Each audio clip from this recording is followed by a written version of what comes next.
sharp humor. Donner, who also helmed classics like Superman 1978 and The Goonies 1985, brought his A-game to this project, creating a slick, stylish, and emotionally resonant film that still holds up nearly 4 decades later.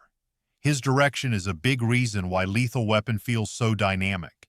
It's like a tightly wound spring, ready to explode with energy at any moment.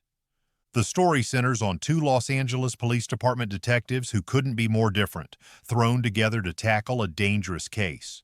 We've got Martin Riggs, played by Mel Gibson, a young, reckless, and unpredictable narcotics officer with a tragic past that makes him a walking powder keg. Then there's Roger Murtaugh, portrayed by Danny Glover, a seasoned, by-the-book homicide detective who's just trying to make it to retirement in one piece. Their chemistry is pure gold, electric, funny, and surprisingly touching. The way these two bounce off each other is what makes Lethal Weapon more than just another action flick. It's the blueprint for every buddy cop movie that came after, from Bad Boys to Rush Hour.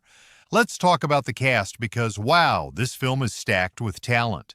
Mel Gibson, at the peak of his powers in 1987, delivers a performance that's equal parts wild, vulnerable, and charismatic.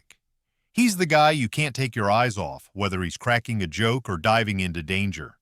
Danny Glover, meanwhile, grounds the film with his warm, relatable portrayal of Murtaugh, a family man who's just trying to keep up with his new partner's chaos. The supporting cast is just as impressive. Gary Busey plays a chillingly intense villain, bringing a cold, ruthless edge to the film.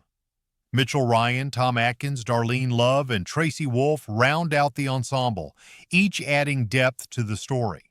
Every actor here is firing on all cylinders, making every scene pop with personality.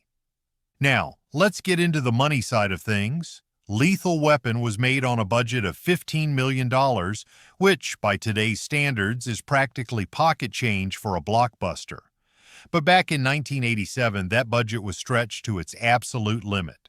The film grossed over $120 million worldwide, $65.2 million in the US and Canada alone, making it the 8th highest grossing film of the year, and an additional $55 million internationally, with a big chunk coming from Mel Gibson's home country of Australia. That's an incredible return on investment, proving that you don't need a massive budget to make a massive impact. The money was well spent on practical stunts, explosive set pieces, and a production that feels big without being bloated. Speaking of production, Lethal Weapon was shot on location throughout Los Angeles, capturing the gritty, sun-soaked vibe of the city.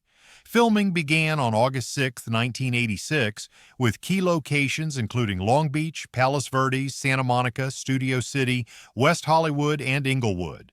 The crew also spent a week at El Mirage, a massive dry lake bed outside Victorville, for some of the film's most jaw-dropping sequences. The opening title sequence, with its helicopter shots, sets the tone perfectly. High energy, cinematic, and just a little bit raw. Warner Brothers' backlot facilities at Burbank Studios were also used to craft some of the film's more controlled environments. Every frame of this movie feels alive, like you're right there